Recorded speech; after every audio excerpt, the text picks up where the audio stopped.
American GIs noticed something strange at sea. A ship was creeping closer, but nothing showed up on the radar.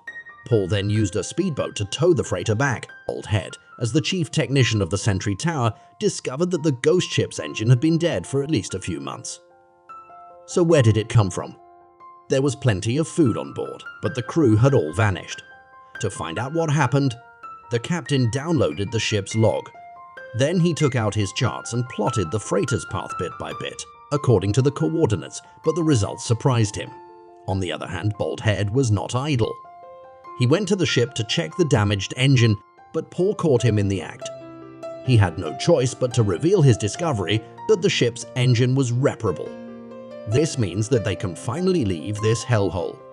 Excited, Paul immediately told the sleeping lassie the good news. The two of them had fallen in love over the years, and Paul fantasized about a better life back on the mainland. But Lacey was not interested because she knew that the captain would not agree to leave. The next morning, they could not wait to start working again. As expected, Baldhead's skills were exceptional and he was able to repair the freighter's engine. But when the two of them came out excitedly, they were intercepted by the captain, who was already waiting on the deck instead of allowing them to leave. He ordered Baldy to dismantle all the parts because no one could leave their posts until their replacements arrived. But they had already served their 2-year term.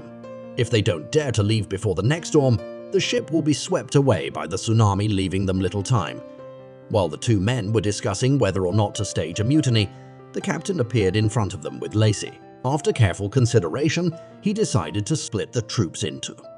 The platform needs at least 2 people to be able to operate, so the captain asked Paul and Ball to go back to look for help and volunteered to stay behind.